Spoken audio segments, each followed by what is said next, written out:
চিন্তা করো এমন একটা সিচুয়েশন যখন তোমার স্কুলে ডিটারমাইন করা হচ্ছে যে কোন স্টুডেন্টগুলো সায়েন্স নিতে পারবে, কোন স্টুডেন্ট কমার্স, কোন স্টুডেন্ট আর্টস।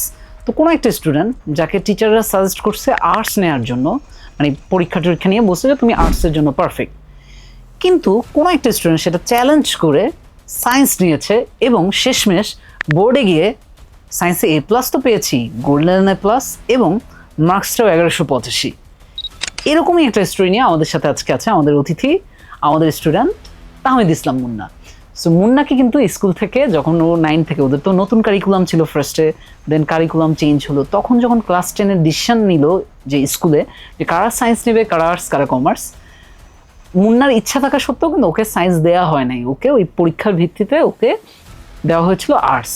কিন্তু ও টিচারদেরকে চ্যালেঞ্জ করে সায়েন্স নিয়েছিল এবং আজকে এই এসএসসির রেজাল্টের দিন ও কিন্তু টিচারদেরকে, মানে স্কুলের টিচারদেরকে রং প্রুফ করছে ওর রেজাল্টের দ্বারা, যে আসলেই সে সায়েন্স নিয়ে এত ভালো রেজাল্ট করতে পারে।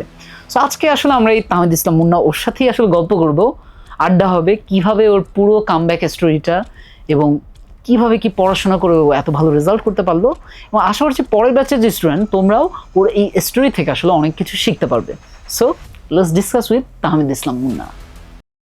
আজকের দিনটা আমাদের জন্য একটা স্পেশাল একটা দিন। 26 ব্যাচের জন্য আমরা আসলে আমাদের বিশাল একটা আয়োজন ছিল, আমরা ক্র্যাশ কোর্সের আয়োজন করেছিলাম। তোমাদের প্রতিটা সাবজেক্টে তোমাদেরকে আমরা সেই সাপোর্ট দিয়েছিলাম, এক্সামের আগে বলো, ইভেন এক্সামের অনেক দিন আগে থেকে ওয়ান শট ক্লাস বলো, প্লাস MCQ CQ সব কিছুর জন্য কিন্তু আমাদের প্রচুর ক্লাসের আয়োজন ছিল। সো এখন আজকের দিনটা কেন স্পেশাল? আজকে অবশেষে 26 ব্যাচের এসএসসির রেজাল্টটা দিল এবং আমাদের সাথে আজ কিন্তু শুধু আমি একা না, আমাদের সাথে কিন্তু আমাদের সেই ক্র্যাশ কোর্সের একটা স্টুডেন্টও কিন্তু আছে। কি নাম তোমার, কে আছো তুমি, বলো আমাদের সাথে। তাহমিদ ইসলাম মুন্না। আচ্ছা, welcome to rethink. So Munna, তুমি আমাদের ক্র্যাশ কোর্সের স্টুডেন্ট ছিল, তাই তো? জি।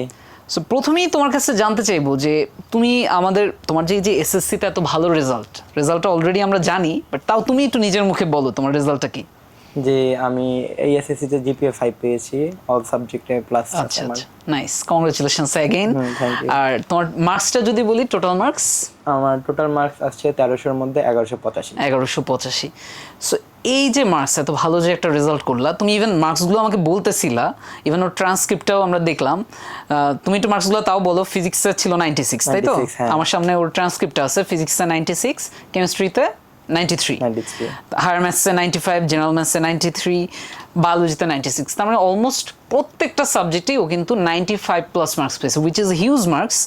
বাংলা আর ইংলিশে একটু কম্পারেটিভলি আরও মার্কস থাকলে হয়তো টোটাল মার্কসটা আরও বেড়ে যেত। বাংলায় তোমার হচ্ছে 200-তে 169 আর ইংলিশে 200-তে 163, তাই না? আচ্ছা, সো এই যে রেজাল্টটা করলা, তুমি এত ভালো রেজাল্ট করলা, এই ক্ষেত্রে আমাদের ক্র্যাশ কোর্সটা তোমাকে কিভাবে হেল্প করছে, এটা যদি তুমি বলো। ক্র্যাশ কোর্স থেকে মূলত প্রথমে আমি যেটা আর কি হেল্প পেয়েছি, ফিজিক্সের অনেক অঙ্ক আর কি গোছানো ছিল, মানে খুবই দ্রুত আর কি এটা আমি সলভ করতে পারতাম। আপনি কনসেপ্টের থেকে বেশি অঙ্কতে গুরুত্ব দিয়েছিলেন, ইজিলি বিভিন্ন শর্টকাট দিয়ে। এরপর আর কি মেইনলি বাংলা যে সৃজনশীল লেখা আর কি, এইটা আর কি আমার খুব ভালো লেগেছিল। আমাদের ভাইয়া শিখাইছিল, যিনি আর কি সানি ভাই আমাদের শিখিয়েছিল, রাইট? হ্যাঁ, তো ওনার আর কি বাংলা সৃজনশীল লেখাটা আমি আর কি সবগুলোতে অ্যাপ্লাই করছি, যার ফলে আমার মার্কসগুলো একটু বেশি আসছে আর কি। আমি স্কুলে আমার মনে নেই যে আমি কখনো 80 আপ পেয়েছি আর কি বাংলাতে। সো আর কি আমি এই ফাইনাল পরীক্ষাতেই আমি এটা অ্যাপ্লাই করি যে কীভাবে এসকিউটা লিখতে হবে, সিকিউটা লিখতে হবে। তো ওইভাবে অ্যাপ্লাই করে আর কি আমি মার্কসটা নিয়ে আসি। আমার MCQতে কম হওয়ার কারণেই মেনলি আর কি এটাতে একটু কম আসছে বাংলাতে। আর কেমিস্ট্রির কথা যদি বলি, তাহলে আমাদের ফাহিম ভাইয়ের ক্লাসগুলো মোটামুটি ভালো ছিল আর কি। ওনার যে পড়ানোর একটা স্টাইল, মানে যেই কনসেপ্টগুলো বুঝতাম না আমি ওইগুলো আর কি বেশি ফোকাস দিয়ে ওনার কাছে শিখছি আর কি। আর যেগুলো পারতাম কম্পিটিটিভ, সেগুলো আমি একটু দ্রুত পড়িয়ে গেছি, কারণ শেষের দিকে এত টাইম পাওয়া যায় না আসলে যে আমি আর কি পুরোটা কভার করব। আমার যেখানে গ্যাপ, আমি সেখানে ভিডিওগুলো দেখে দেখে সব কভার করছি। আচ্ছা আচ্ছা, আমাদের ম্যাথসের ক্লাসগুলো তো করছো? হ্যাঁ, ম্যাথের ক্লাসগুলো আমি করেছিলাম আর কি। ম্যাথের মেইনলি যে ট্রিক্স অ্যান্ড ট্রিক্সগুলো শিখাইছিল আমাদের রাফিন ভাই। হ্যাঁ, তো রাফিন ভাইয়ার যে ম্যাথের ট্রিক্সগুলো ছিল ওইগুলো আমার কাছে অসাধারণ লাগছিল। যেমন ভগ্নাংশ আর কি ইজিলি করা, আরো বিভিন্ন ক্যালকুলেটর দিয়ে বিভিন্ন হ্যাকস করা, তো এইগুলো আমার কি খুবই ভালো লাগছিল। আচ্ছা আচ্ছা, আর বায়োলজির কথা যদি বলি, বায়োলজিতে কিন্তু আমার রেজাল্ট অনেক ভালো। বায়োলজিতে 96 ইজ আ হিউজ মার্কস। হ্যাঁ, বায়োলজিতে আসলে ওই ভাইয়ের কাছে চিত্রগুলো দেখতাম, এরপর মনে হতো যে আমি যদি এরকম সুন্দর আঁকাইতে পারতাম। বাট পরে দেখা গেল কি যে আমি ওইভাবে না আঁকাইতে পারি, আমি এমন ভাবে আঁকছি যেন বোঝা যায় আর কি। আচ্ছা আচ্ছা, ভাইয়া এসএসসি এক্সামে কি ছবি আঁকছিল বায়োলজিতে? হ্যাঁ হ্যাঁ, আচ্ছা, ভাইয়া বলছিল যে তোমার একদম নিখুঁত হইতে হবে ব্যাপারটা এরকম না, যেন টিচার যেন বুঝতে পারে যে তুমি কি বুঝাইতে চাচ্ছ। তো সেইভাবে আর কি চিত্রগুলো আমি আঁকছিলাম বায়োলজি পরীক্ষায়। ওই হার্টে অলিন্দ নিলয় সংখ্যা ঠিক থাকলেই হলো, তাই না? অলিন্দের জায়গায় নিলয় দিয়ে দিলে সমস্যা। আচ্ছা, সো তোমার পিসিএমবি তে যদি বলি ফিজিক্স কেমিস্ট্রি ম্যাথস বায়োলজি, তোমার রেজাল্ট আসলে খুবই ভালো, খুবই ভালো। তুমি যদিও আমাকে ও বলতেছিল ও ফিজিক্সে 99 এক্সপেক্ট করতেছিল, বাট 96 আসছে, বাট স্টিল আমি বলবো 96 মানে ফিজিক্সে খুবই ভালো একটা রেজাল্ট। এখন মুন্না, সো তুমি এই যে পুরো 2 বছর, তাই না, পড়াশোনাটা তো অবশ্যই আমরা তো শেষের দিকে তোমাদেরকে সাপোর্ট দিয়েছি ক্র্যাশ কোর্সে, তো তোমাদেরকে আমরা বলবো আমরা তোমাদের জার্নির একটা পার্ট ছিলাম, তাই না? আমরা পুরো ক্রেডিট যে আমরা নিয়ে নিব শুধু আমরা পড়ানোর কারণেই তুমি এত ভালো রেজাল্ট করছো সেটা আমরা বলবো না, বাট ব্যাপারটা যেটা শেষের দিকে তোমার যে গাইডলাইনটা দরকার ছিল বা পড়াশোনার গোছানোর যে ব্যাপারটা সেটা আমরা হেল্প করছি। এখন আমি যদি বলি তার আগের যে 2 বছর, তাই না, তার আগের যে পুরো 9, 10 এই সময়টা কেমন ছিল? এই সময়টার কথা বলতে গেলে আসলে একটু পুরনো স্টোরি চলে আসে। মেইনলি আমাদের 9-এ তো ওর একটা কারিকুলাম ছিল যেটা নতুন সরকার বাস্তবায়ন করেছিল। 9-এ আমাদের যে নতুন কারিকুলাম ছিল সেটা মূলত ছিল আর কি অগোছালো, আর কি আমাদের জন্য এটা সুইটেবল ছিল না।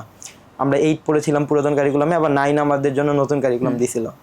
সো ওই বছর আর কি ওই কারিকুলামটা পড়ার পর আর কি নেক্সট ইয়ার থেকে 10 থেকে আবার আমাদের পুরাতন কারিকুলামে ব্যাক করানো হয়। মানে আমরা আর কি খুবই হজবরল অবস্থা আমাদের নিয়ে। তো এরপর যখন আর কি 9 থেকে আমাদের 10-এ ব্যাক করানো হয়, এর আগে একটা এক্সাম নেয় আমাদের সায়েন্স এক্সাম। তো সেখানে আমি আর কি টিকতে পারিনি। আমি আসলে মানে সায়েন্স নিতে পারবা কিনা, এলিজিবল হবে কিনা, সায়েন্স এলিজিবল আমার জন্য হবে কিনা এর জন্য একটা এক্সাম নেয় আমাদের স্কুল। তো আমি ওখানে চান্স পাই না বাই এনি চান্স, আর কি একটু ডিফিকাল্টলি ভাবার কারণে আমি ইজি জিনিসগুলো না পড়ে একটু টাফ ভাবে চিন্তা করার কারণে এক্সামটা আমার আসলে ভালো হয় না। সো এরপর আর কি আমাকে 2 মাস আর্টসে ক্লাস করতে হয়, আরো বিভিন্ন নানা জায়গায় দৌড়াদৌড়ি করতে হয়। এরপর অনেক চেষ্টা করার পর আমাদের স্কুল কর্তৃপক্ষ আবার একটা পরীক্ষা নেয়। তো ওই পরীক্ষায় আমি আবার সায়েন্সে আবার সেকেন্ড হই। মানে ওই পরীক্ষায় আমি সেকেন্ড হয়েছিলাম স্কুলের মধ্যে যাদের পরীক্ষা নিয়েছে তাদের মধ্যে। তো এরপর থেকে আমি আর কি সায়েন্স নেওয়া আমার শুরু। তো শুরু থেকে আর কি আমি সায়েন্সের সবগুলোই আর কি বেসিক বই দিয়ে পড়া শুরু করছিলাম। এরকম আর কি 1 বছর বিভিন্ন টিউশন পড়তাম, মানে বাসায় স্যার এসে পড়া দিয়ে যেত আর কি একজন, তো ওনার কাছে বেসিক কিছু পড়তাম। এরপর শেষের দিকে আমি অনলাইনে একটু ঘাটাঘাটি করতে করতে আর কি রিথিঙ্কের ক্লাসগুলো একটু দেখি আর কি। আচ্ছা আচ্ছা। শেষের দিকে মেইনলি আমার একটা পড়াশোনার একটা গতি আসে। আচ্ছা আচ্ছা। টেস্টেও আমি আসলে খুব একটা ভালো করছি ব্যাপারটা এরকম না, টেস্টেও আমি 4 পয়েন্ট সামথিং পেয়েছিলাম। না না, তোমার ক্ষেত্রে বলতেই হবে, বাকিরা পড়ছে 2 বছর প্লাস, তাই না? তোমাদের এক্সাম তো ছিল কি এপ্রিল মাসে, 2 বছর বাকিরা সময় পেয়েছে 2 বছর 4 মাস, আর তুমি সেক্ষেত্রে তোমার 1 বছর, মানে যদিও 26 ব্যাচের সবার জন্য এটা ঝামেলাটা ছিল। আমি ইভেন যত স্টুডেন্টের সাথে কথা বলছি সবাই এই সেম ঝামেলাটা পড়ছে যে ভাইয়া কারিকুলাম যদি মাঝখানে চেঞ্জ হয়ে যায়, 9 থেকে 10-এ কারিকুলাম যখন চেঞ্জ হয়ে যায়, একটা বই পুরো 1 বছর পর পর যখন ওই বইটা বাদ আবার আরেকটা বই, তাই না? নর্মালি তো 9-10-এ একই বই থাকে ফিজিক্সে, বাট তোমার যেটা হয়েছে নতুন কারিকুলামের বই কিছুদিন পড়ছো, দেন আবার পুরাতন কারিকুলাম, দেন তুমি বললা যে কিছুদিন তোমাকে স্কুল থেকে সায়েন্সও নিতে সাজেস্ট করা হয় নাই, কিছুদিন আর্টসে থাকছো, আর্টসে পরীক্ষা দিছো, তার মানে তুমি খুবই কম সময় পাইছো। আমার মনে হয় তুমি সায়েন্স নিয়ে আসলে সলিড ভাবে পড়াশোনা মনে হয় বছরখানেক করতে পারছো, বছরখানেক এরকম, যেহেতু আর কি আমাদের সময় ছিল। তার মানে ওর জন্য কিন্তু এটা খুবই চ্যালেঞ্জ ছিল। আমি যতই বলি 1185 এই যে স্কোরটা করছে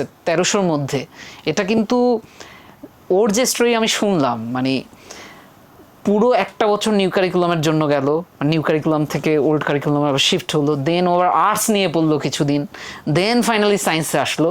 সো আশা করি তোমার শেষের দিকে হয়তো আমরা একটু ভালোভাবে গুছাই দিতে পারছি তোমাকে পড়াশোনাটা, সেটার হয়তো তোমার এই পুরো জার্নিটা। বাট আমি স্টিল তোমাকেই বলবো you are the main warrior. তুমি এই যুদ্ধটা বা এই সংগ্রামটা করছো, এবং হাল যদি ছেড়ে দিতাম, মানে ওর কিন্তু সিচুয়েশনটা এমন ছিল যে অনেক সময় হয়তো অনেক স্টুডেন্টই এই টাইপের কেসে হাল ছেড়েই দিত যে ওকে আমাকে দিয়ে সায়েন্স তো হবেই না, আর্টস দিয়ে দিচ্ছে, আমি আর্টস দিয়ে ট্রাই করি। বাট ও কিন্তু ওটাকে একটা জেদ হিসেবে নিছিল, তাই না, যে আমি সায়েন্স পড়বো। তারপর ও জেদ হিসেবে নিয়ে ও আর্টসটা কিন্তু কন্টিনিউ করে নাই, ও আবার সায়েন্সে ব্যাক আসছে, এবং সায়েন্স থেকে ও জিপিএ 5 বলো, গোল্ডেন A+ বলো, এবং স্কোরও যদি আমি বলি 1185, এবং সায়েন্সের যে সাবজেক্টগুলো ফিজিক্স কেমিস্ট্রি ম্যাথ বায়োলজি প্রত্যেকটাতেই অলমোস্ট 95+ মার্কস। এটা কিন্তু হ্যাটস অফ, ঠিক আছে, এটা কিন্তু করাটা এত সহজ ছিল না। বাট এই আমাদের মুন্না কিন্তু সেটা করতে পারছে। বাট আমি খুবই হ্যাপি আমরা রিথিং থেকে তোমার এই পুরো জার্নির একটা পার্ট হতে পেরে, তোমাকে একটু গাইড করতে পেরে, এবং তোমার আজকের যে রেজাল্ট, এটা বলবো পুরো অবদান তোমার ফ্যামিলির। বাট রিথিংকেও আমরা যে একটা পার্ট ছিলাম, এটার জন্য আমরা জাস্ট আনন্দিত। তারপর যদি আমি বলি, এখন রেজাল্ট তো দিয়ে দিল, তাই না? এখন সামনেও তো একটা প্ল্যান আছে। সামনে তোমার কি প্ল্যান? প্লাস হচ্ছে তোমার যে জুনিয়র, এটা আগে বলো যে তোমার যে জুনিয়র যারা এখন 27 ব্যাচের, তোমার যে একদম ফার্স্ট হ্যান্ড এক্সপিরিয়েন্স, মাত্র তোমার রেজাল্ট হইলো, তো তোমার এই ছোট ভাই বোনরা কি কি ব্যাপারে কেয়ারফুল থাকলে তারা মনে করো তাদের যে রেজাল্টটা সেটাও তোমার মতো এত ভালো একটা রেজাল্ট হবে, ওরা কি ফলো করতে পারে? আমার মনে হয় আসলে মেইন বইটাই বেশি ফোকাস দেওয়া উচিত। অনেকে বিভিন্ন জায়গার আর কি বই পড়ে, সো আমার মনে হয় না যে ওইগুলো আর কি খুব অর্থ ইট। সো আমি ওইগুলো ট্রাই করছি আর কি। সো আমার ওইটা এক্সপিরিয়েন্স থেকে আমি বলতেছি যে অর্থ ইট হওয়ার জন্য আসলে মেইন বইটাই পড়া আসলে জরুরি। আমার একটা ফ্রেন্ড ছিল, ও আমাকে বলতো মেইন বইটা বেশি বেশি করে পড়ো। সো মেইন বইটা আর কি অবশ্যই পড়তে হবে। আর এসএসসি 27-এর অনেক চ্যালেঞ্জ আছে। আমাদের শর্ট সিলেবাস ছিল, তাদের আবার একটু ফুল সিলেবাস, তাদের পেইনটা একটু বেশি, প্লাস আবার তাদের এক্সামটাও একটু অন্যরকম হবে, ডাবল পড়াশোনা করতে হবে, আমাদের তুলনায় ডাবল প্রেশার তাদের উপর দিয়ে যাবে। আবার তাদের যে এক্সামগুলো হবে সেগুলো যে কিভাবে হবে সেটাও বলা যায় না, কারণ অনেক টাফ হওয়ার কথা, যেহেতু আমাদের পাশের হারে একটা ধস নেমেছে এবছর। মানে রিসেন্ট 2 বছর ধরেই পাশের হার কম। আগে যেমন ছিল 23-22, ওই সব সময় তো পাশের হার ছিল 83-4-6%। এখন তো 60-র ঘরে নেমে আসছে। ইভেন আমি তো গেস করতেছি হয়তো ওদের বার এটা 60-র ঘরেও থাকে কিনা, নাকি 50-র ঘরে চলে যায়। সো তোমার ছোট ভাই বোন যারা, তাদেরকে অবশ্যই পড়াশোনায় আরো বেশি মনোযোগী হতে হবে, তাই না? আর ও যেটা বললো, মেইন বই আসলেই ভালো মতো বুঝে শুনে পড়তে হবে, জাস্ট এমনি পড়ে গেলে হবে না। আর শেষের দিকে অবশ্যই মানে বোর্ডের যে কোয়েশ্চেনগুলো, তাই না, ওগুলো কিন্তু তুমি কি লাস্টের দিকে বোর্ডের কোয়েশ্চেন প্র্যাকটিস করছো? লাস্টের দিকে শুধু বোর্ড প্র্যাকটিস করছি আর কি। মনে হয়েছে যে স্কুল করার থেকে বোর্ড করাটা বেশি জরুরি। আচ্ছা আচ্ছা। সো আমি পরীক্ষার আগেও আর কি একবার হলেও দেখে যাইতাম, কারণ যে কোনো জিনিস যদি সিন থাকে তাহলে ওটা একটা কনফিডেন্ট আসে যে আমি এটা পারবো, কোনো না কোনো একবার তো দেখছি আমি এটা। কিন্তু যদি আর কি না দেখে যাই, পরে আবার এটা আমার মনেই আসে না যে এটা কি আননোন আসলো নাকি আগের আসলো, বোঝাই যায় না। আচ্ছা আচ্ছা। সো বেসিক্যালি তোমাদের বোর্ডের যে কোয়েশ্চেনগুলো, ওগুলো একটু নিজেরাই অ্যানালাইসিস করবা, ঠিক আছে? তোমরা সবাই ওয়েট করো, টিচার তোমাকে বলে দিবে যে এইটা ইম্পর্ট্যান্ট। বাট তুমি যদি লাস্ট ইয়ারের বোর্ডের কোয়েশ্চেনগুলো দেখে তুমি যদি একটু বোঝার চেষ্টা করো, তুমি কিন্তু বুঝে যাবা যে গতি চ্যাপ্টার থেকে কোন কোয়েশ্চেন আসে, বল চ্যাপ্টার থেকে কোন কোয়েশ্চেন আসে। বাট স্টিল তোমাদেরকে তারপরেও যদি কোনো সাপোর্ট লাগে, তোমরা যেহেতু একটু আলসেমি করো, সো ওটা আমরা বলে দিব। আমরা তোমাদেরকে যা গাইড করার সেটা আমরা করতে পারি, মানে অ্যাজ এ টিচার, বা আমরা যারা এক হয়েছি আসলে তোমাদেরকে পড়ানোর জন্য। বাট মেইন যে ব্যাপারটা, পড়াশোনাটা আমি যতই তোমাকে গাইড করি না কেন, যতই তোমাকে দেখাই দিই না কেন, নিজের ভিতরে যদি স্পিরিটটা যদি না থাকে, মানে মুন্নাকে আমাদের কিন্তু স্টুডেন্ট যদি বলি, আমাদের টোটাল স্টুডেন্ট ছিল ক্র্যাশ করছে অলমোস্ট 6000-এর মতো। সো এই 6000-এর 6000 জন কিন্তু A+ পায় নাই। অলরেডি আমরা যতজন কল করেছি তাতে বেশ একটা হিউজ নাম্বারের A+ আছে, ঠিক আছে? বেশ একটা হিউজ নাম্বার A+ আছে। কিছু স্টুডেন্ট কিন্তু A+ পায় নাই। সো যারা পায় নাই আর যারা পাইছে সবাইকেই তো আমরা ক্লাস করাইছি, তাই না? বাট ব্যাপারটা যেটা, স্টুডেন্টকে কিন্তু নিজের থেকে, কারণ অনলাইনে যখন আমরা পড়াচ্ছি, আমরা তো তোমাকে ওই ফোনের ভিতর দিয়ে বের হয়ে তোমাকে গিয়ে শাসন করতে পারবো না।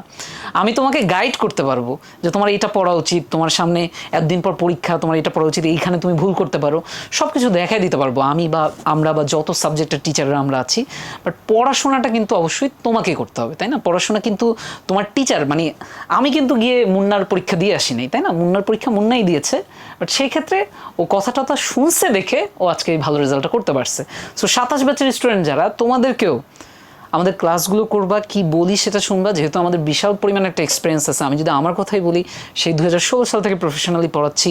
তারপর আমি বাংলাদেশের খুবই স্বনামধন্য প্রতিষ্ঠান ঝিনাইদহ ক্যাডেট কলেজে লেকচারার ছিলাম, মির্জাপুর ক্যাডেট কলেজে লেকচারার ছিলাম, বিএফ শাইন কলেজ ঢাকার মতো প্রতিষ্ঠানে পড়াইছি। এবং আমাদের অন্যান্য যে টিচাররা, তারাও কিন্তু সবাই ওয়েল এক্সপিরিয়েন্সড। তারা সবাই বুয়েট বলো, ঢাকা ইউনিভার্সিটি, ডিএমসি, এরকম ভালো ভালো প্রতিষ্ঠানের থেকে পড়াশোনা করা, এবং তারা কর্মজীবনেও বেশ ভালো জায়গায় আছে। সো এইরকম একটা টিচার প্যানেল তোমাদেরকে পড়াচ্ছে, এটা তোমাদের জন্য অবশ্যই একটা মানে ভাগ্যের বিষয়। বাট ব্যাপারটা যেটা, যে ব্যাপারটা আমাদেরকে সতর্ক হতে হবে, যত ভালো টিচার প্যানেলই নিয়ে আসি না কেন, আর যত ভালোই তোমাকে গাইড করি না কেন, তোমার নিজের মধ্যে যদি ওই ভালো করার স্পৃহাটা না থাকে, তাহলে কিন্তু তুমি আসলে ভালো করতে পারবে না। সো মুন্না আসলে ওই নিজের মধ্যে স্পিরিটটা ছিল, জেদটা ছিল ভালো করার, দ্যাটস ওয়াই ও আসলে পড়াশোনা মনোযোগী ছিল এবং আজকে ভালো একটা রেজাল্ট করছে। সো প্রথমত আরেকটা কোয়েশ্চেন করবো, রেজাল্ট দেখার পর ফিলিংটা কী ছিল, বা কী এক্সপেক্ট করতেছিলা, দেন সেই এক্সপেকটেশন অনুযায়ী রেজাল্ট হয়েছে কিনা, এবং প্রথম ফিলিংটা কী ছিল? যেহেতু আমি লাস্ট দিকে আর কি একটু বেশি আর কি ইফোর্ট দিছি, সো আমার মনে হয়েছে যে পাস আসবে, কিন্তু এইভাবে যে 90 আপ সবগুলো এসে পাস আসবে এটা আসলে এক্সপেকটেশন ছিল না। সো আমি যখন রেজাল্টটা সার্চ দিয়েছিলাম তখন আর কি ফোনে সার্চ দিয়েছিলাম। আচ্ছা আচ্ছা। সো সার্চ দেওয়ার সঙ্গে সঙ্গে আর কি আমি তো মানে 1 সেকেন্ডের জন্য ফ্রিজ হয়ে গেছিলাম। আমি শুধু আম্মুর দিকে তাকাইলাম, বললাম যে আম্মু প্লাস আসছে। এরপর বললাম যে সবগুলোই প্লাস আসছে। আচ্ছা আচ্ছা, নাইস। এই যে মাকে জানানোর যে ব্যাপারটা, তাই না? দেখো, পড়াশোনাটা করতে কারোরই ভালো লাগে না, তাই না? পড়াশোনা একটা কষ্টের বিষয়। মানে আমার মনে করো, আমরাও একসময় স্টুডেন্ট ছিলাম, পড়াশোনা না করে সারাদিন গেমস খেলতে তো ভালোই লাগে, তাই না? সারাদিন সিনেমা দেখতে, সারাদিন ফোনে স্ক্রল করতে সবারই ভালো লাগে। বাট পড়াশোনা আমরা কেন করব? দেখো, এই যে আজকে যে একটা ফিলিং, আমাদের প্রত্যেকের মা বাবা প্রচুর স্যাক্রিফাইস করে আমাদের জন্য, তাই না? আমাদের যেমন মুন্নাকে আমি শিওর যে তোমার মা সবসময় ভালো রান্নাটা করে সবার আগে তুমি যাতে ভালো খেতে পারো ওটা নিশ্চিত করে। তোমার বাবা সে যে মানে চাকরি বাকরি যাই করুক না কেন, মেইন টার্গেটটা থাকে তুমি যাতে ভালোভাবে পড়াশোনা করতে পারো। সো বাবা মা যে এই এত এফোর্টটা দেয়, আমরা এটার কিছুটা যদি প্রতিদানের কথা চিন্তা করি, ওই প্রতিদানটা আমরা দিতে পারি আসলে আমাদের রেজাল্টের মাধ্যমে, তাই না? লাইফে এমন না যে ও এসএসসির রেজাল্ট ভালো করে ফেলছে এটাই শেষ, আর পড়াশোনা করতে হবে না, কখনো কিন্তু তা না, তাই না? যদিও মা বাবা অনেক সময় বলে যে জাস্ট ক্লাস 5-এ বৃত্তিটা পা, তারপর লাইফ অনেক মজা। বাট আসলে কখনোই লাইফ মজার না। 5-এর পর 8 আছে, 8-এর পর এসএসসি আছে, এসএসসির পর এইচএসসি আছে, এইচএসসির পর অ্যাডমিশন আছে, অ্যাডমিশনের পর তুমি যেই সেক্টরে পড়তেছো সেটার পড়াশোনা আছে, দেন আবার জব লাইফ। সো লাইফটা সবসময় আনসার্টিন, বুঝছো? লাইফটা সবসময় আনসার্টিন। এখনও আসলে ওর লাইফে আমি বলতে পারি তুমি তোমার প্রথম যে লেভেলটা, ওই যে গেমসের যেমন লেভেল থাকে, তুমি প্রথম লেভেলটা পাস করছো, এখনও অনেক অনেক লেভেল বাকি। সো এই প্রথম লেভেলে এই যে প্রতিদানটা দিতে পারলা, এটা ছাড়া একটা স্টুডেন্ট বয়সে তুমি আর কি করবা? তুমি কি এখন বাবা মাকে প্রতিদান হিসেবে তুমি কি অনেকগুলো টাকা ইনকাম করবা কষ্ট করে? এটা কিন্তু বাবা মা চায়ও না, ঠিক আছে? তোমার বাবা মা তোমার জন্য পরিশ্রম করতেছে, তারা জাস্ট কি চায় তুমি পড়াশোনাটা মনোযোগ দিয়ে করো, আর তুমি রেজাল্টটা তাদেরকে দেখাও যে ভালো একটা রেজাল্ট আমি করছি। সো এই যে মুন্নার যে এক্সপিরিয়েন্সটা বা ওর যে এই রেজাল্টের পরের যে সুন্দর একটা স্মৃতি, এই স্মৃতিটা তো আজীবনই থাকবে। এটা যদি ও পড়াশোনায় মনোযোগী না হতো, এটা আজকে সুখকর স্মৃতির জায়গায় হয়তো একটা দুঃখের স্মৃতি হতো। আর দুঃখের স্মৃতি নিয়ে আসলে জীবন কাটানো একটু ডিফিকাল্ট। তো আমরা কেন সেটা আগে থেকেই আমরা সতর্ক হব না, তাই না? সো তুমি নেক্সট যে তোমার টার্গেট কি, যেহেতু তুমি এইচএসসিতে পড়বা, এইচএসসিতে মাত্র একটু আগেও কথা হচ্ছিল তুমি কলেজ কোনটাতে পড়তে চাও? তোমার যেহেতু বাসা বলতেছিল সাভারে, তাই না? একটু বলো তোমার স্কুল কোনটা ছিল? আমার স্কুল ছিল বিপিটিসি হাই স্কুল। বিপিএটিসি, তাই তো? হ্যাঁ, Bangladesh public administration training centre. হ্যাঁ, এটা সাভারে, তাই তো? আচ্ছা, ওই যে বিসিএস ক্যাডারদের যেখানে ট্রেনিং হয় ওইটার আন্ডারে একটা স্কুল। জি জি, বেশ ভালো প্রসিদ্ধ একটা স্কুল সাভারে। এরপরে তুমি কলেজ জীবনে মানে কোথায় পড়তে চাও? কলেজ জীবনে আসলে আমি বেশি দূর যেতে চাই না, কারণ একটা আমাদের যানবাহনের একটা ব্যাপার থাকে, অনেক জ্যাম ট্যাম এসব করতে গেলে আর কি ঢাকার দিকে আসতে গেলে এরকম হবে। আর আমাদের বাসা থেকে আর কি আমাকে মানে ঢাকার দিকে মানে পার্মানেন্টলি থাকাও সম্ভব না। সো এর জন্য আর কি আমাদের এলাকার আশেপাশে কলেজগুলোই আর কি পড়বো, লাইক আমাদের এখানে ক্যান্টনমেন্ট রয়েছে, বিপিটিসি রয়েছে। সো এগুলোতেও আর কি ইজিলি আমার হয়ে যাবে আশা করা যায়। আচ্ছা আচ্ছা, মানে এই ক্ষেত্রেও তুমি যে ডিসিশন নিছো আমি মনে করি এটা বেশ ভালো একটা ডিসিশন।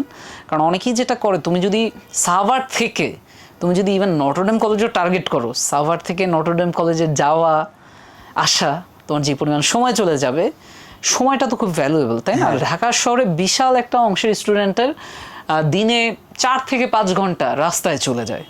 এখন দিনে 4 থেকে 5 ঘন্টা সময় যদি চলে যায় এবং সেটার কারণে যে টায়ার্ডনেস, ক্লান্তি, সেই ক্লান্তির কারণে আবার দেখা যাবে রাতে যে পড়তে বসবা তখন আর এনার্জি পাবা না। সো সেই ক্ষেত্রে আমি বলবো এটা ভালো একটা ভেবেচিন্তেই ডিসিশন নিচ্ছ। এবং এখন ব্যাপারটা হচ্ছে কি, এখন অনলাইনের টাইমে তোমার আসলে সবার জন্য অ্যাভেলেবল। আমি বলবো একটা সময় ছিল যখন ঢাকার স্টুডেন্টরা ভালো ভালো প্রতিষ্ঠানের ভাইয়াদের কাছে পড়ার সুযোগ পেত, যে ঢাকার বাইরের তার কাছে সেই সুযোগটা ছিল না। বাট এখন অনলাইন আসাতে একটা ঢাকার স্টুডেন্টও যে যে সুযোগ পাচ্ছে, আমি বলবো পঞ্চগড় বা পটুয়াখালী কক্সবাজারের স্টুডেন্টও সেম সুযোগটাই পাচ্ছে। সবাই কিন্তু অনলাইনে, আর অনলাইনে প্রচুর রিসোর্স অ্যাভেলেবল, বলবো আমি ফ্রিতেও প্রচুর রিসোর্স অ্যাভেলেবল। আর আমরা যারা পড়াই, আমাদের কথা বলি বা যত প্ল্যাটফর্ম আছে সবাই কিন্তু পড়াচ্ছে।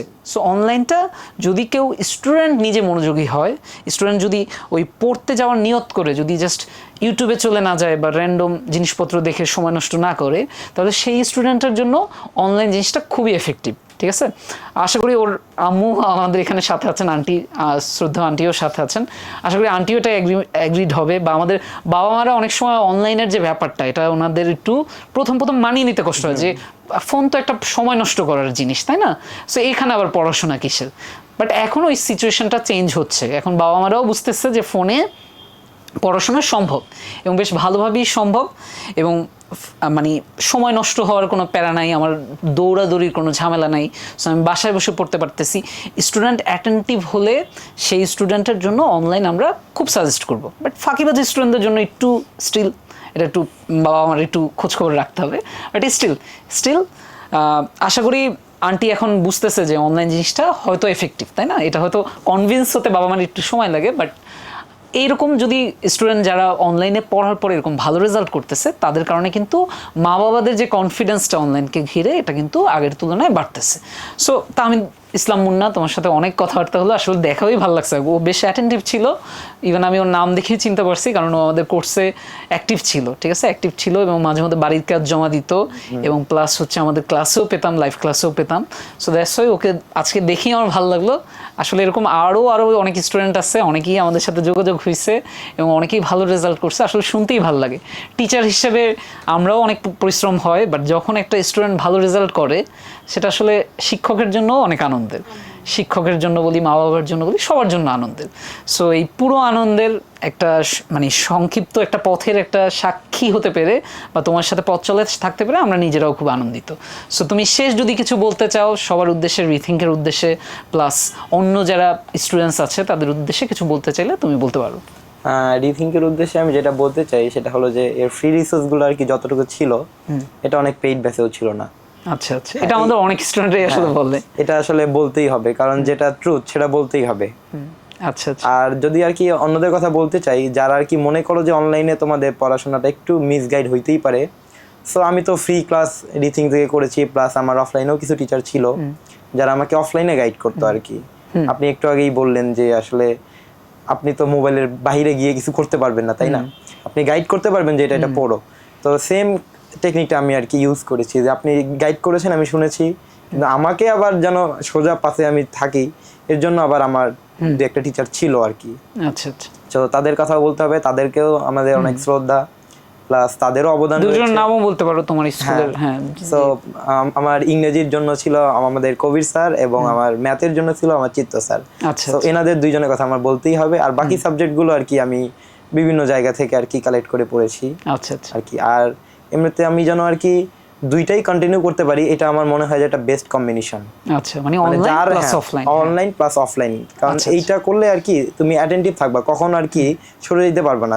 যদি শুধু অনলাইনে থাকো, হুট করে একদিন মানে এই আইডিয়াটা যদি মাথায় চলে আসে যে আমি তাহলে একটু ফেসবুক স্ক্রল করি, তাহলে একদিন দুই দিন করতে করতে দেখা যাবে যে সপ্তাহে 6-7 দিনই ওইরকম করে ফাঁকিবাজি হয়ে যাবে। বাট যখনই আর কি অনলাইন অফলাইন দুইটা একসঙ্গে হবে, লাইক আমি 3 দিন যদি অনলাইন ক্লাস করি আর 3 দিন যদি অফলাইন ক্লাস করি, তাহলে আমার একটা মিক্স ঘটার কোনো আর কি সম্ভাবনা নেই।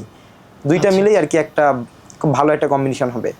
সো এর জন্য আমার মনে হয় যে যাদের আর কি সম্ভব, যাদের মনে হবে যে আর কি একটু সরে যাইতে পারো পাথ থেকে, মানে নিজের পথ থেকে যারা মনে করবে যে সরে যাইতে পারো, তাদের উচিত হবে একটু যদি আর কি অফলাইনও ব্যবস্থাটা রাখা যায়, তাহলে পার্সোনাল একটা লার্নিং এক্সপিরিয়েন্স ভালো হবে। আচ্ছা, মানে এটা স্টুডেন্ট টু স্টুডেন্ট ভ্যারি করবে। সো বেশ ভালো একটা আড্ডা হলো আসলে মুন্নার সাথে, দেখেও ভালো লাগছে আজকে আসছো। আর আরেকবার থ্যাংক ইউ, তুমি আসলে সাভার থেকে আসছে, ও আসছে, প্লাস আন্টিও আসছেন। সো ওনাদেরকে অনেক থ্যাংক ইউ। সো আমাদের অন্য পরের যে ব্যাচ, মানে পরের ব্যাচ, ওরা তো 26 ব্যাচ ছিল, 27 ব্যাচের স্টুডেন্ট, আশা করি তোমাদেরও যখন রেজাল্টের দিনটা আসবে তোমাদের সাথে অনেক আড্ডা হবে। সে পর্যন্ত ভালো থাকো, সুস্থ থাকো, আর অবশ্যই রিথিঙ্কের সাথে থাকো, ক্লাসগুলো করতে থাকো, এবং বাবা মা, আত্মীয় স্বজন এবং টিচারদের কথা শুনো। Thank you.